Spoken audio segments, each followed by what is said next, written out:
Welcome back, Left Reckoners. I'm Matt Leck. With me, as always, David Griscom. Hello, David. Very happy to be here, man. And joining us today, once again, is one of our favorite guests, Milton Allimadi. Milton, you know, from Black Star News and also the African History Club. Also of the new book, Manufacturing Hate, How Africa Was Demonized in Western Media, which I read this week and really, really enjoyed. Milton Allimadi, thank you for joining us once again. Thank you. Thank you. Greetings to both of you, and thanks for having me again. Thanks for joining us. I'm really so I was a media studies actual master's student. That's where I came from, and I mean this book is one that if I was teaching, which is why I went to school, I wanted to be a teacher. Like this is one I would definitely assign to people, especially because the way you start with the New York Times, and you know after Trump won, we saw a lot of people, with good intentions, wondering how can I stay informed with the best news of the day. And right. A lot of those folks go to institutions like the New York Times and the Washington Post. And I think your book really shows kind of why you need to be wary about what those institutions are doing. So right. If you could just tell folks your history a couple of decades ago now with your master's thesis and looking into the New York Times archives. Okay, very good. Well, first of all, I have to say I got to the New York Times archives accidentally. What was the main concern was even growing up as a teenager, I was born in Uganda, but I grew up, my teenage years were primarily in Tanzania. That's where I went to high school. And I used to read a lot. So I would go to what's called the U.S.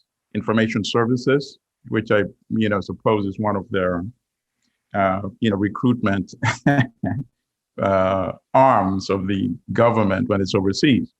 But as a kid, nobody approached me. So I just read. And what bothered me was the depiction of Africans and people of African descent. Even as a 12, 13-year-old, I could see there was a different way they were characterized in media. So that bothered me. Obviously, I can't do anything about it. But actually, it motivated me. I started writing letters to the editor. And then when I went to Syracuse for my undergrad, I remember sitting in an English freshman class where the professor was reading passages from Heart of Darkness. And it was one of the ugliest characterizations of, Africans, the environment, just everything. And yet he was elated. So obviously the students responded positively as well. Mm-hmm. I felt like I was the only one encountered in the class. But as a freshman, not many of us, definitely not me, are equipped to challenge a professor and say, listen, you're wrong for this and that specific reason. It wasn't until years later when I was a graduate student at the School of Journalism at Columbia that we get to write a master's thesis. So I said, you know what, this is an opportunity for me to critique, to research and critique the evolution of coverage of Africa in Western media. And I started with the Times because the Times is a very rich archives. The paper was founded in 1851, I believe. So some of the earliest editorials about Africa date back to like 1877. So I would go to the library in those days and just look at the microfilm. Now you can just sit in front of a computer and, call them all up. And I did the research. So, and obviously I could tell that the paper was part and parcel of the weapons used to colonize Africa. So the 1877 editorial that I encountered, for example, was calling on England to get on the continent and start acquiring colonies before Germany could do so. And there was a consistent pattern. First, there would be demonization. Demonization, and as you see, that's part of the title of the book, of course. And the demonization was always went hand in hand in justifying conquest, colonization, subjugation, and exploitation. So that particular editorial, for example, starts off by saying, Africans are to be pitied because they are sort of a mix between the ancient hippopotamus and the crocodile. And I have no idea what that means. but it's clear that they're not like the rest of quote unquote us human beings. And a European civilizing country could do that good work of civilizing the Africans and at the same time earn profit while doing it. And if you look at it throughout history, and obviously it's not confined to newspapers, it's books, media generally, that has always been the pattern. And we can also critique contemporary era. So after I looked at the static editorials dating from 1877, 1890, into the 20th century during the era of colonial rule and then decolonization, I said, this is all good, but I need to breathe some life into this. So let me try to interview many of the former Times reporters that went to Africa when they started sending correspondence physically there. And I contacted the Times and I was told, and this is once again before the internet era, just Google up, I was told it would be very difficult to assemble all of them to get their information for you to contact them. And why don't you go and see what we have in the archives? And I don't believe that they were aware of what they had in the archives. Right. Because I don't believe I would have been allowed access.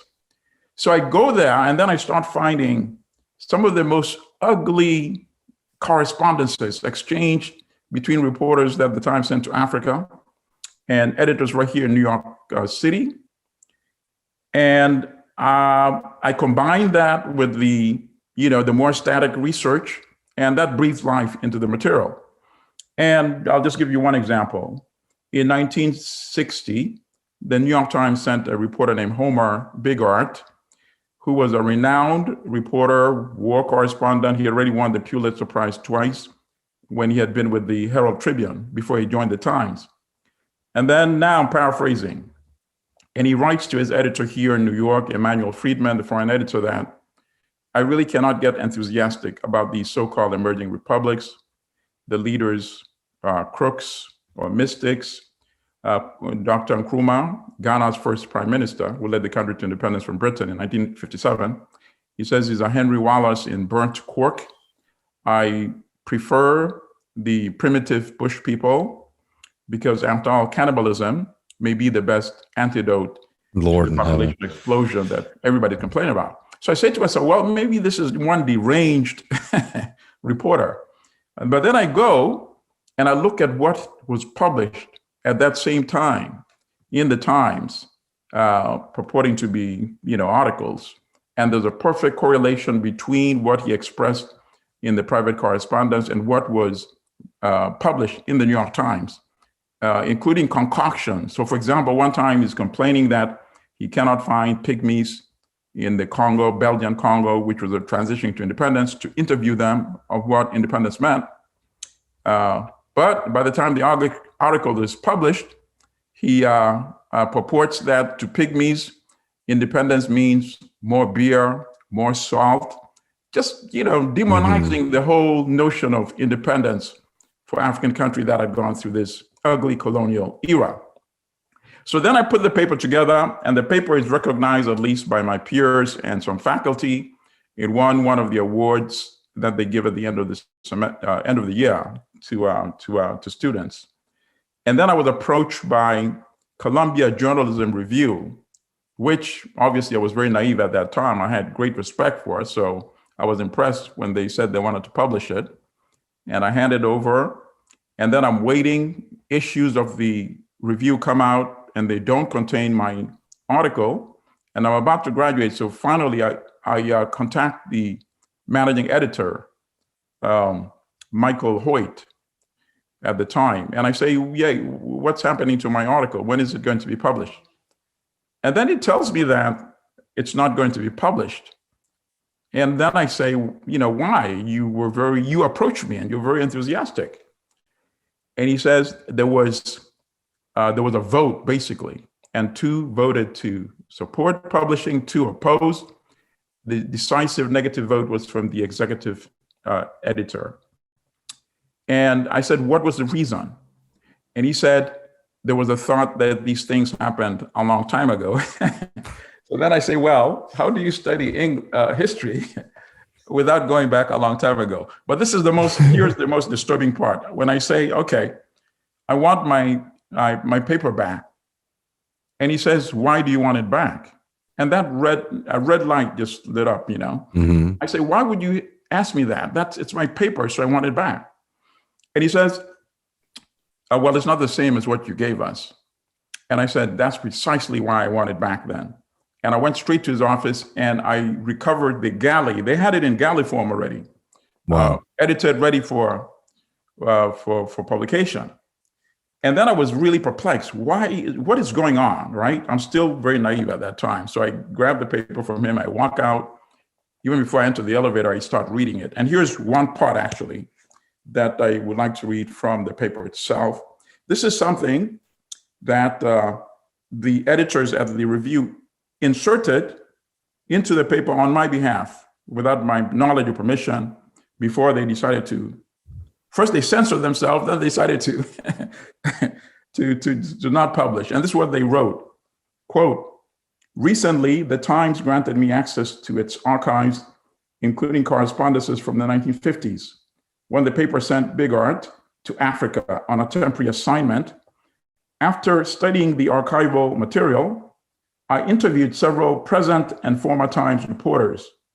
The following excerpts from the material and from lengthy interviews are not intended as an indictment of the Times, whose African coverage has occasionally been distinguished, but as a means of highlighting a problem that all news organizations need to address. So I caught them. Mm-hmm. I caught them red-handed. They were afraid of the New York Times. I did them a favor. I sent a copy of the paper to the publisher of the Times. At that time, I think it was Arthur Ox Salzburger. And the managing editor of the Times, his name was Joseph Littlefield, wrote to me and acknowledged the ugly material that I had discovered. And he also made the point that while he was at the Times as a reporter, he tried to push back, against that, which actually, looking at his own files in the archives, happened to have been true. I offered to write an op-ed, putting things in perspective, suggesting where they might go. That offer was declined when the book was published last year. I have a friend who writes books reviews for the New York Times, so he gave me a specific name to send the book to. I was very skeptical, but he encouraged me to do so. I did. Obviously, there was no response. I was not surprised.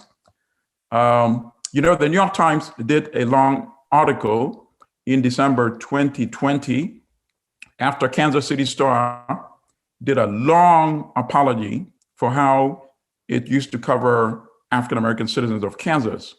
And the Times did an article about it. So in September and then again in April of this year, I sent a letter to the publisher of the Times. And I said, since you wrote an article about the Kansas City Star, and since you do actually have this specific history with respect to Africa, I think you should do the right thing and also apologize. And I have not gotten a response. Maybe he's still reading the book. I have no idea. So that's where we are. Well, sorry, unless you were responding to that, Matt, I was hoping before we get to some of the stuff in this text, because like the revelations are quite striking. But in the introduction, you bring up Gaddafi and the Libya NATO operation. And I think that's like a very important place for our audience to maybe start, because I think even amongst, kind of well-meaning leftists, I don't think a lot of them get what that moment in history was. Right. I just remember because I was in high school when all that was going on, and the media portrayal you're getting is like the most kind of fantastical, almost fantasy movie of like the perfect dictator, Correct. And all the people are rising up against him. But Right. that's not really the full story, right? No, it's not. It's part of the story. I mean, obviously, no one can deny that Gaddafi was in office for a very long time. And when you stay for a very, very long time, you open excuses up to your enemies, internal as well as external. And of course, Gaddafi's biggest crime is, people that follow closely understand, is that his position, his stance toward the West. Mm-hmm. He became an enemy, really, when he nationalized the oil industry in Libya. When he seized power, he was only in his 20s, actually. And he was never forgiven for that. And he was one of the biggest supporters of the formation of OPEC. And as you know, the price of oil, went up dramatically. And for the countries that control it, the ability to retain the revenue just exploded, by 10 times or even more. And what is different between Gaddafi and the other leaders that stayed a long time in power in African countries was that he actually put the money back into the country in Libya, and also put a lot of the money in other African countries. In fact, I remember watching a CNN piece. They were interviewing a Libyan from Benghazi. And Benghazi is a very different type of Libya, because Benghazi was the seat of the monarchy, you see? So historically, they always, were opposed to Gaddafi. So they asked a lady there, and they said, why are you celebrating? At that time, he was still in power, but they were we can call them bandits now, because it's proven that they've turned out to be bandits. Were being supported massively by the West, and they were making significant gains. So they asked the lady, and she said, I'm very happy about this development because Gaddafi was giving too much of our money to Africa.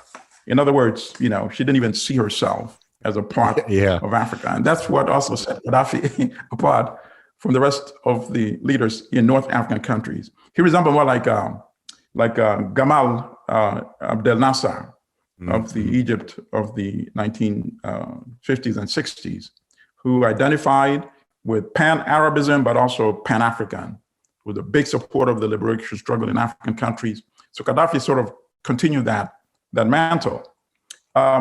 And then, of course, when the Arab Spring started in Tunisia, and the West saw that as an opportunity to intervene in Libya. And this was not an authentic uprising. Not to say that Gaddafi did not have many dissenters within the country. But if any dissent was going to germinate into something wider, we will never get to know, because this was clearly a NATO and US war against Libya. And as I discussed in the introduction of the book, there were disturbing elements that did not fit the narrative. So for example, when they started attacking Libyans that looked like me, complected, that was a very inconvenient narrative. Because at that time, the New York Times kept referring to these folks as revolutionists. They never really elaborated on their definition of what a revolutionist is, right? But they were actually killing, specifically targeting Libyans that looked like me, or Africans from other parts of the continent, migrant workers, that looked like me as well. For killing, beheading, and posting these ugly videos on YouTube. And then there was a town in Libya called Tawarga, and I've seen it spelled three different ways. One spelling is Tawerga. Another spelling, there's a H after the G, so it's Tawarga, Gha. Anyway, that city was populated primarily by Libyans that looked like me. The city was ethnically targeted. People were killed. It was ethnically cleansed. Everybody was forced to leave, so either killed or they fled. And on the buildings, there would scrawl words such as brigade to purge slaves from Libya. And the New York Times, to its shame, never covered this story at the time it was happening. CNN never did, the BBC never did, The Guardian, because they were all on the same regime change page. They were in concert with the governments in these Western countries. To its credit, of all the papers, check this out, it was the Wall Street Journal that covered these atrocities on a consistent basis. And anybody who is listening and wants to look at the articles, the reporter's name is Sam Dagher. I think the last name is spelled Daghar. And he did many brilliant articles about these atrocities when they were still ongoing. Mm-hmm. We at Black Star News wrote many editorials, of course, condemning the war, condemning the fact that the ethnic cleansing and targeting was being ignored because it was an inconvenient narrative. Finally, one time we wrote an editorial urging people to call the New York Times, and we gave the phone number and demand that they cover this ethnic cleansing. We gave the number for the White House, for the NAACP, and for the National Urban League. The next day, after we had posted that editorial, we could not access our website. I did not make any association with it initially, because why would you, right? So I contacted our host, Network Solutions, and I was told there's a technical issue they're dealing with. So I said, fine. The second day, we still cannot access our website. Then going on the third day, something just told me something is wrong. And I don't know why something told me something is wrong. But I woke up at like maybe 4 a.m., very early. And I called Network Solutions. And the same thing, technical thing. I said, I don't believe you. You guys host thousands and thousands of websites. Are you telling me that you have other websites that are not able to access their website for over 2 days in a row, going on 3 days? I don't believe that. Give me your name. So I spoke to 2 or 3 different people, and I took down everybody's name that time. I go back to bed. I wake up hours later, the website is back up. Wait a minute. So what's going on? And then I look and I see that that editorial had been deleted from the website. I said, wow. So now I make the association. It's completely deleted. Luckily, many other websites had published the same editorial. So we wrote another editorial saying there's an editorial that the folks, the powers that be, don't want you to read. And we explained what had happened, how our website we had not had access for days. And after we gained access, this editorial is gone. And here is the editorial. So we linked to other websites that was carrying our editorial before we sort of rewrote it again and published it as well. I spoke to a lawyer at that time, and the lawyer told me, he said, listen, yes, you could file a lawsuit, but then of course, they would say, how have you been damaged, really? I mean, they should restore your site, and how have you been damaged, number one. Number two, politically, it would not really be a very popular lawsuit right now. I'm just being frank with you, but if you want to do it, we can still go ahead. So, we did not pursue it, but up to date, I have to admit, I would still like to know how it works. For sure. Does somebody from a US government agency pick up the phone and speak to the CEO of Network Solutions? And then what kind of conversation? It's amazing. You got to think they probably just say something about national security. Oh, right? Absolutely. Yeah, absolutely. And what is the national security? To urge people to call these entities I just mentioned and ask them, why are they not saying anything about the ethnic cleansing? Yeah. So obviously, they thought that once this became widely known, it would be inconvenient to the regime change agenda. So in that respect, you're right. They would invoke national security. Yeah. The reasons, I think people deserve to know that. And maybe that's one of the reasons why, the book was reviewed by Kirkus Review, and people say, that's as close as you'll get to a quote unquote corporate entity review. I was not surprised, as I said, that the New York Times, never mentioned it. At least when I wrote to the publisher when I was still a student at Columbia, the managing editor wrote back at that time. But now that it's in a form of a book, there seems to be reluctance to acknowledge it or to even communicate back. Yeah, I mean that seems really antithetical to the truth for a news organization to be doing something like that. And yeah, it's like if it's so long ago, then we should be able to be honest about it. Precisely. And going back to the point you just made, if we are supporting the notion that all the symbolisms that supported slavery, enslavement, colonialism, and all those symbols and signs are now coming down, the history is being viewed much more critically, why should you, a media outlet, be immune from that self-reflection? Particularly when you did an article about the Kansas City Star. So, I mean, they owe an answer, I think, at the very least. Yeah, and I this is something that I think people need to, because we are inundated with messages of, the Washington Post, we're saviors of democracy, and there's a dark side to the press, right? Yeah. Like, I mean, America, a lot of early newspapers were funded in part by classifieds to recapture escaped slaves, right? Absolutely.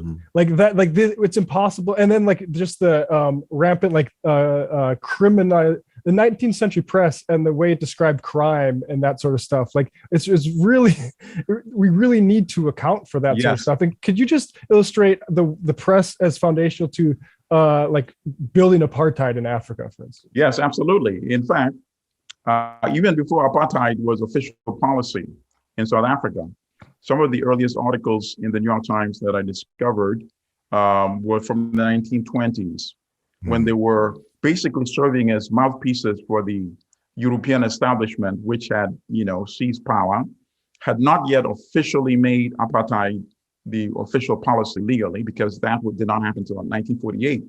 But more than 2 decades before that, they're already pulling all these policies in practice. So you would find the reporter in the New York Times article saying that the Europeans explain that the system of European civilization is too sophisticated for Africans. So the native, as they were referred, had to be transitioned slowly over a period, gradually. And they kept using this reference in multiple articles. If you Google New York Times, Africa, natives, and monkey and razor blade, and let me explain why. So the reporter said she was told that giving Africans that same level of civilization would be like giving a razor blade to a monkey. And I don't understand the meaning or reference at all, but I found that in multiple references and stories. And basically it was an apologia for the construction of the apartheid state. And this was also reflected in the Portuguese colonies, where the reporter went and interviewed the colonial Portuguese governor in Mozambique. And the same story that another set of Europeans in South Africa from different European background was basically articulating the same concept, that in Mozambique, we want to also bring the natives to our standard of civilization. People are talking about vote. How can these people vote? These people, their ancestors were cannibals. Who do they vote for? And what is so interesting is that these views are being just published without the reporter actually being critical, or perhaps asking some of these Africans who, well, what is your reaction to what this governor is saying? So that's why in that particular chapter, I headlined it, the New York Times as apologists for apartheid. Mayor. Gotcha. Do you, Milton, I even saw this as picking up currency in Europe, where leaders like Macron will complain about wokeness. Do you view that, like I do, as basically just complaints about this stuff being talked about? Okay, I didn't hear the question. Go ahead, sorry. Yeah, so I even see the complaints about wokeness coming from Emmanuel Macron. Right. Do you view that as just people being upset, elites being upset that this sort of stuff is being talked about? Well, it's difficult. I think once you, the cheapest way, of course, is to deny that, there was any bad history. And obviously the overarching fear is that once you start accepting, acknowledging, then you have to do something about it, right? Not only do you have to, verbally address it, but you have to start rectifying some of the damages done from historical exploitation and subjugation. So a lot of people that are critical are people that are too aware of history and educated to believe that, they don't believe that something needs to be done, right?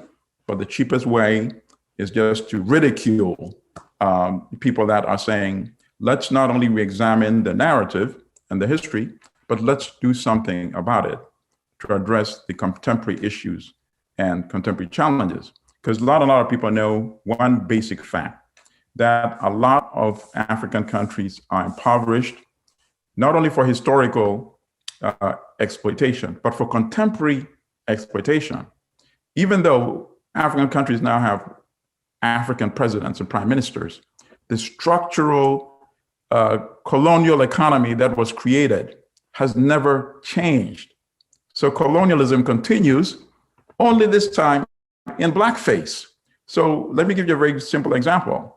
When the Europeans colonized Africa, formally, they had a conference, the Berlin Conference, November 1884 to February 1885, because the Europeans had already started getting into some hostilities as they were scrambling for Africa. So they said, listen, we're gonna have, a major European war on the African continent. To avoid that, Otto von Bismarck hosted the Berlin Conference. In Britain, you get this, France, you get this, Belgium, you get this, Spain, you get this, Germany, you get this, Italy, you get this, so let's do it, without having to fight amongst ourselves. So they did that. And what did they set up? So because Europe had mostly just industrialized or was still industrializing, so they set up zones of exclusivity. So the British had their zone of exclusivity from where to mine primary resources for their factories, where to control, subjugate cheap labor on the farmlands, displacing people from their land, and in the mines, right? And they had a captive market for the manufactured produce. So Africans would grow cotton, they literally sell it for nothing to the Europeans, who would take it back to their factories, turn it into textiles and clothing, bring it back to the same Africans who are underpaid, force them to buy at a greatly inflated cost. That was what was set up. Independence, or so-called independence, mostly in the 1960s, you had African presidents, prime ministers, but that same setup never changed. So today, in the 21st century, Africans still export what they call raw materials or primary materials. Africa is the only continent. It's not yet industrialized, so they sell the same stuff, the same basket of goods and more, goods, because now you have new resources that have been discovered over the years. But they sell them unprocessed, unrefined, without taking it through the factory, in lump sum, very cheaply to Europe, and now increasingly to China as well. And it is brought back as manufactured at greatly inflated prices. But you won't have any incentive for the many, many journalists who write about Africa to examine this paradigm, right? Because they're so busy looking at, backward Africa, savage Africa, uncivilized Africa, without saying, let's look at the elements that is really keeping the continent where it is today. So even the so-called enlightened, the one so-called friends of Africa, who don't consider themselves to be prejudiced or racist, if they are not inclined to look at that perspective, they too are of no use. They, pretty much are the same as the ones that are totally hostile toward Africa. Yeah, and you talk about the African tyrant motif, and it is like a great shame that I mean, that came out right when I was in college, just turning on to how to understand the world. And you get this giant sort of campaign of look at this warlord, right? And and donate to this NGO, right? I mean, there's a horrible, that is a horrible like message about a continent. Right. No, it is. And sadly, it works both ways, right? Because when you're used to, let's take the term, before I even go to that, let's take the term tribe or tribal, for example. Obviously, when Africans use the term tribe, they use it in a very different way, trying to distinguish what particular part of the country they come from, distinguishing themselves from Yoruba as opposed to Igbo, Kikuyu as opposed to Luo, and so on and so forth. But when it's used in the European historical context of demonization, it is to signify people that are still at a lesser form of evolution or civilization. So I say that to suggest that sometimes when you have conflicts in African countries, when publications, newspapers refer to them as tribal, then nobody is interested in digging any deeper. So, oh yeah, it's another tribal thing, we understand. Basically, people just wake up in Africa in a tribal mood sometimes, and they go at each other, right? And so that also explains the whole dictator concept. So let's look at Mobutu, for example. Mobutu was a favored dictator of the United States. So in terms of people who are not in the know, as far as the word they regard Mobutu, this is just another African, dictator. They're all over the place. Without realizing that, Mobutu was an agent of the CIA. There's a very good book out by Susan Williams, the CIA, White Malice, the CIA and the covert recolonization of Africa. It's a brilliant book, and it has a lot of details and documentation, and discusses that Mobutu actually was a CIA agent since 1958, 2 years before Congo won its independence. So then, of course, Congo wins its independence, and it has this nationalist Pan-African Prime Minister, Patrice Lumumba, whose mentor is Kwame Nkrumah of Ghana, who is calling for African unity, a United States of Africa. Is the only way the continent can protect its, resources, So Mobutu, of course, then becomes the tool that the West used to liquidate Patrice Lumumba. And he's referred to as, this dictator without any elaboration, right? That this is actually, quote unquote, our man, financed and installed in power by the United States, maintained in power by the United States for 37 years.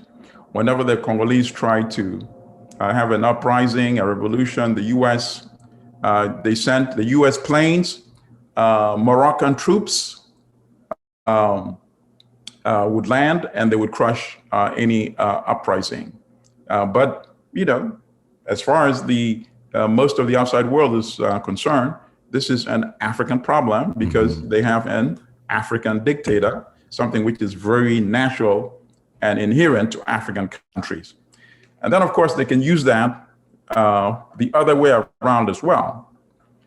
When they want to liquidate a Kwame Nkrumah, then they also say, well, this is an African dictator who's suppressing the opposition. And they celebrate and welcome the new leaders when the armed forces take over power in 1966, for example. But then if you read Susan Williams' book, and even before I read the book, there's a website, and now I forget the exact link, but people can Google it. If you look at if you put like State Department, historical archives, I think it will give you the exact link. And you'll go there and all these correspondences from all over the world where the US has diplomatic presence. And I had already read many of the cables from the US Embassy in Accra. And coming from here, going to the embassy as well, when the U.S. Clearly conspiring with the leaders of the armed forces and the police to overthrow Nkrumah's government in the 1960s by using various means. There's one cable said they should use the press to generate hostility and hatred toward Nkrumah by the population. There was one that said the World Bank had approved a loan for the Volta River project, which created this huge electricity project in Ghana, which the country, up to date actually benefits tremendously from. So that there was a suggestion that the State Department should intervene and tell the World Bank to delay disbursing the monies in order to make the economy unstable and to make it much more likely that Nkrumah would get, overthrown. It's just amazing. And then there was another cable, I forget the names of, all the generals now that immediately overthrew him. But when he came, he was invited immediately to the White House. And he came to the White House and he said, he doesn't understand why the US is not using nuclear weapons against the Vietnamese. This war could have been ended a long time ago. So these are the kind of reactionaries that they installed in power after they liquidated Nkrumah. So I'd been reading a lot of that, but Susan Williams' book just puts all of this together.